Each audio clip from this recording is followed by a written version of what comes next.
This is the War Brief Daily for August 1st, 2026.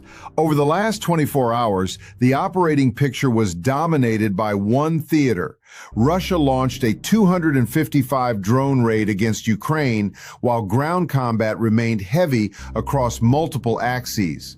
We're also separating what is confirmed from reports being recycled outside this reporting window. First, Ukraine's Air Force says Russia launched 255 attack and decoy drones overnight, including Shahed-type, Gerbera, and Italmas systems.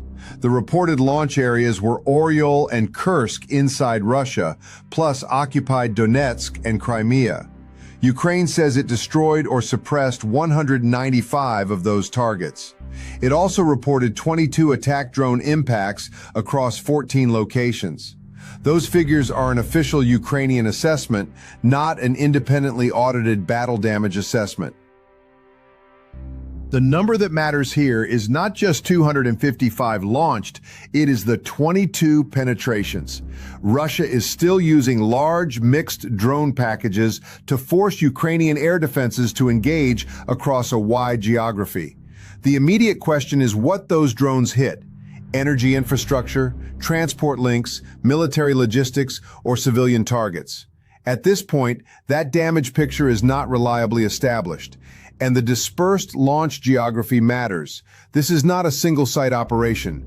It draws on launch infrastructure in Russia, occupied Donetsk, and Crimea, which complicates Ukraine's defensive problem and gives Moscow multiple options for repeating the pattern. On the ground, Ukraine's general staff reported 269 combat engagements in its latest 24-hour count. That is a high operational tempo, but it is not confirmation of a breakthrough on any axis. Kyiv also claims strikes by its rocket forces and artillery against 4 Russian drone control posts, 7 command posts, 3 personnel concentrations, and another significant target. These are Ukrainian military claims. Locations and effects have not been independently verified. But if accurate, command and drone control nodes are more consequential than isolated vehicle losses because they interrupt the reconnaissance to strike chain. Here's what people are missing. High engagement counts can create the impression that lines are moving rapidly. The available evidence does not support that today.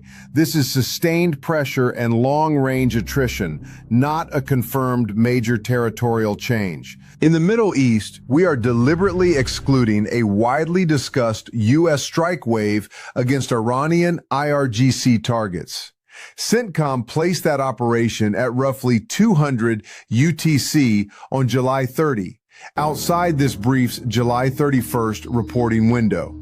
It may shape the next cycle, but it is not breaking news for August 1.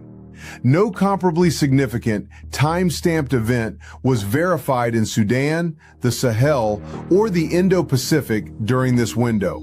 In particular, the Scarborough Shoal Patrol reporting refers to activity on July 30, not July 31st. Watch next for confirmed assessments of Ukraine's 22 reported drone impacts, geolocated evidence of any frontline movement, and official signals of Iranian retaliation or renewed Gulf air defense activity. Also watch Scarborough Shoal for a fresh, time-stamped encounter. That's your War Brief Daily for August 1. Subscribe for the next verified update.